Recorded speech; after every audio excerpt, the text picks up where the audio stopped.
പെടുമ്പോൾ റഹീം മാത്രം പെട്ടാൽ പോരല്ലോ, കാര്യമൂലസഹിതമടക്കം പെടേണ്ടവരെല്ലാം തന്നെ പെടണം. ഈടിയെ കൊല്ലാൻ അങ്ങ് ആവേശഭരിതമാക്കി വിട്ട ആ അണികൾക്ക് ആവേശം പകർന്ന എല്ലാവരും പെടണം. ഗോവിന്ദൻ മാഷിന്റെ അടക്കം മൊബൈൽ ഫോൺ ചികഞ്ഞ് പരിശോധിക്കാൻ തന്നെയാണ് ഇഡിയുടെ നീക്കം.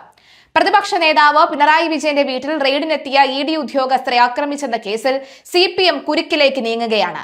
ആക്രമണങ്ങൾക്ക് പിന്നിലെ ഗൂഢാലോചന തെളിയിക്കുന്നതിന് പ്രത്യേക അന്വേഷണ സംഘം CPM നേതാക്കളുടെ ഫോൺ കോൾ വിവരങ്ങൾ പരിശോധിക്കും. സംസ്ഥാന സെക്രട്ടറി MV ഗോവിന്ദൻ, ജില്ലാ secretary V Joy MLA, CK Harindran MLA എന്നിവരുടെ ഫോൺ കോളുകളാണ് മ്യൂസിയം CI R പ്രശാന്തിന്റെ നേതൃത്വത്തിലുള്ള അന്വേഷണ സംഘം പരിശോധിക്കുക. 2 MLA മാരുടെ ഫോൺ വിവരങ്ങൾ ശേഖരിക്കുന്നതിന് പോലീസ് ആഭ്യന്തര വകുപ്പിന്റെ മുൻകൂർ അനുമതി തേടും. മെയ് 27-ന് ഇഡി ഉദ്യോഗസ്ഥർ ആക്രമിക്കപ്പെട്ട സംഭവത്തിലെ അന്വേഷണമാണ് CPMന്റെ മുതിർന്ന നേതാക്കളിലേക്ക് എത്തുന്നത്. റെയ്ഡ് നടക്കുമ്പോൾ MV ഗോവിന്ദനും 2 MLA-മാരും പിണറായി വിജയന്റെ വീട്ടുവളപ്പിൽ ഉണ്ടായിരുന്നു. ഇവർക്കൊപ്പം ജോൺ ബ്രിട്ടാസ് MP, V ശിവൻകുട്ടി, കടകംപള്ളി സുരേന്ദ്രൻ എന്നിവരും സംഭവ സ്ഥലത്ത് നടന്ന പ്രതിഷേധങ്ങളിൽ പങ്കെടുത്തിരുന്നു. മുതിർന്ന നേതാക്കളിൽ നിന്ന് ആഹ്വാനം ലഭിക്കാതെ ഇത്രയും ചുരുങ്ങിയ സമയത്തിനുള്ളിൽ 100ഓളം പ്രവർത്തകർ അക്രമാസക്തരായി അവിടെ എത്തില്ലെന്നാണ് പോലീസിന്റെ വിലയിരുത്തൽ. അറസ്റ്റിലായ CPM പ്രവർത്തകർക്ക് ഉദ്യോഗസ്ഥരോട് വൈരാഗ്യമില്ലെന്നും അതിനാൽ അന്വേഷണം CPM നേതാക്കളിലേക്ക് വ്യാപിക്കണമെന്നുമാണ് ഇഡിയുടെ നിലപാട്. മാധ്യമങ്ങളിൽ നിന്നടക്കം ശേഖരിച്ച ദൃശ്യങ്ങളും ശാസ്ത്രീയ തെളിവുകളും ഉപയോഗിച്ച കൂടുതൽ പേരെ പ്രതി ചേർക്കാനാണ് പോലീസിന്റെ നീക്കം. എന്തായാലും നിലവിലെ സാഹചര്യത്തിൽ MLA-മാരുടെ ഈ ഫോൺ വിവരങ്ങൾ ശേഖരിക്കാൻ ആഭ്യന്തര വകുപ്പ് എടുക്കുന്ന തീരുമാനം ഏതായാലും നിർണായകമാകും. 2 MLA-മാരുടെ ഫോൺ കോൾ അടക്കമുള്ളവയാണ് പരിശോധിക്കേണ്ടത്. റഹീം അന്ന് ആവേശഭരിതമായ വാക്കുകളൊക്കെ പറഞ്ഞു പോയിരുന്നു. എന്തായാലും റഹീമും ഈ കേസിൽ പ്രതിയായി മാറാനുള്ള സാധ്യത വളരെ കൂടുതലാണ്. എന്തായാലും ഇഡിയുമായി ബന്ധപ്പെട്ടുള്ള മറ്റ് വാർത്തകൾ നോക്കുകയാണെങ്കിൽ പ്രതിപക്ഷ നേതാവ് പിണറായി വിജയന് കണ്ണൂർ പിണറായിലെ വീട്ടിൽ ഇന്നലെ രാവിലെ എൻഫോഴ്സ്മെന്റ് ഡയറക്ടറേറ്റ് സംഘം എത്തി ഫോട്ടോ എടുത്തത് വലിയ വാർത്തയായി മാറിയിരിക്കുകയാണ്. സ്വത്തുവകകൾ അടക്കമുള്ളവ കണ്ടെടുക്കാനുള്ള നീക്കപാട് എന്നാണ് മനസ്സിലാകുന്നത്. എന്തായാലും കഴിഞ്ഞ ദിവസം പിണറായിയുടെ വീടിന്റെ മുന്നിൽ എൻഫോഴ്സ്മെന്റ് ഡയറക്ടറേറ്റ് സംഘം എത്തിയപ്പോൾ അധികം ആരും തന്നെ മൈൻഡ് ചെയ്തില്ല എന്നുള്ളതാണ്. കാരണം മൈൻഡ് ചെയ്തവരുടെ ജീവിതം ഇപ്പോൾ എവിടെ എത്തി നിൽക്കുന്നു എന്ന് വ്യക്തമാകുന്നുണ്ട്. അതുകൊണ്ട് തന്നെ ആരും പ്രത്യേകിച്ച് പോയി ചോദിക്കുകയോ പറയുകയോ ഒന്നും ചെയ്തില്ല എന്നാണ് മനസ്സിലാകുന്നത്. എന്തായാലും ഇഡി ചോദ്യം ചെയ്തിട്ടുണ്ട്. 7ഓളം പ്രതികളെയാണ് ഇഡി ചോദ്യം ചെയ്തിരിക്കുന്നത്. ഏതായാലും ഈ വീണ വിജയൻ ഈ ഒരു കേസുമായി ബന്ധപ്പെട്ട് വീണ്ടും ചോദ്യം ചെയ്യലിന് ഇടയാകും. ആദ്യം പിണറായി വിജയനെ വീട്ടിനകത്ത് ബന്ധനസ്ഥനാക്കൊണ്ട് വീട് റെയ്ഡ് ചെയ്യുന്നു എന്ന വാർത്തയാണ് പുറത്തു വന്നത്. ആ വാർത്ത തന്നെ തെറ്റാണ്. ഇഡിയുടെ റെയ്ഡിന് ശേഷം പുറത്തിറങ്ങിയ പിണറായി വിജയൻ പറഞ്ഞ തന്നോടൊന്നും ചോദിച്ചിരുന്നില്ല, തന്നെ ഒന്നും അവർ ബുദ്ധിമുട്ടിച്ചിരുന്നില്ല എന്നാണ്. പക്ഷെ പുറത്ത് ഇത്രയും അധികം പ്രശ്നം നടന്നപ്പോൾ അകത്ത് ഇതെല്ലാം കണ്ട് സുഖിച്ചിരിക്കുകയായിരുന്നു പിണറായി എന്നുള്ളതാണ്. പിന്നീട് അധികം നാൾ സുഖിച്ചിരിക്കേണ്ടി വന്നില്ല എന്നാണ് വ്യക്തമാകുന്നത്. ഏതായാലും നിലവിലെ സാഹചര്യത്തിൽ പിണറായി വിജയന്റെ മൊബൈൽ ഫോൺ കൂടി പരിശോധിക്കാനുള്ള സാധ്യത വളരെ കൂടുതലാണ് എന്ന് വ്യക്തമാകുന്നു. കാരണം പിണറായി ആണോ ഇവരെ എല്ലാം വിളിച്ച് ഈ കാര്യങ്ങൾ തെറ്റിദ്ധരിപ്പിക്കുന്ന രീതിയിലുള്ള കാര്യങ്ങൾ, പ്രകോപനപരമായ രീതിയിലുള്ള കാര്യങ്ങൾ പറഞ്ഞത് എന്നാണ് വ്യക്തമാകുന്നത്. എന്തായാലും ഇഡി ആക്രമിച്ച കേസിൽ CPM കുരുക്കിലേക്ക് മുറുകുന്നുണ്ട്. ആക്രമണങ്ങൾക്ക് പിന്നിലെ ഗൂഢാലോചന തെളിയിക്കുന്നതിന് പ്രത്യേക അന്വേഷണ സംഘം CPM നേതാക്കളുടെ ഫോൺ കോൾ വിവരങ്ങൾ പരിശോധിക്കുന്നത് നിർണായകമാകും. സംസ്ഥാന സെക്രട്ടറി MV ഗോവിന്ദൻ, ജില്ലാ secretary V Joy MLA, CK Harindran MLA എന്നിവരുടെ ഫോൺ കോളുകളാണ് മ്യൂസിയം CI R പ്രശാന്തിന്റെ നേതൃത്വത്തിലുള്ള അന്വേഷണ സംഘം പരിശോധിക്കുക. 2 MLA-മാരുടെ ഫോൺ വിവരങ്ങൾ ശേഖരിക്കുന്നതിന് പോലീസ് ആഭ്യന്തര വകുപ്പിന്റെ മുൻകൂർ അനുമതി തേടും. മെയ് 27-ന് ഇഡി ഉദ്യോഗസ്ഥർ ആക്രമിക്കപ്പെട്ട സംഭവത്തിലെ അന്വേഷണമാണ് CPMന്റെ മുതിർന്ന നേതാക്കളിലേക്ക് എത്തുന്നത്. റെയ്ഡ് നടക്കുമ്പോൾ MV ഗോവിന്ദൻ, 2 MLA-മാരും പിണറായി വിജയന്റെ വീട്ടുവളപ്പിൽ ഉണ്ടായിരുന്നു. ഇവർക്കൊപ്പം ജോൺ ബ്രിട്ടാസ് MP, V ശിവൻകുട്ടി, കടകംപള്ളി സുരേന്ദ്രൻ എന്നിവരും സംഭവ സ്ഥലത്ത് നടന്ന പ്രതിഷേധങ്ങളിൽ പങ്കെടുത്തിരുന്നു. മുതിർന്ന നേതാക്കളിൽ നിന്ന് ആഹ്വാനം ലഭിക്കാതെ ഇത്രയും ചുരുങ്ങിയ സമയത്തിനുള്ളിൽ 100ഓളം പ്രവർത്തകർ അക്രമാസക്തരായി അവിടെ എത്തില്ലെന്നാണ് പോലീസിന്റെ വിലയിരുത്തൽ. അറസ്റ്റിലായ CPM പ്രവർത്തകർക്ക് ഉദ്യോഗസ്ഥരോട് വൈരാഗ്യമില്ലെന്നും അതിനാൽ അന്വേഷണം CPM നേതാക്കളിലേക്ക് വ്യാപിപ്പിക്കണമെന്നുമാണ് ഇഡിയുടെ നിലപാട്. മാധ്യമങ്ങളിൽ നിന്നടക്കം ശേഖരിച്ച ദൃശ്യങ്ങളും ശാസ്ത്രീയ തെളിവുകളും പരിശോധിച്ച് കൂടുതൽ പേരെ പ്രതി ചേർക്കാനാണ് പോലീസിന്റെ നീക്കം.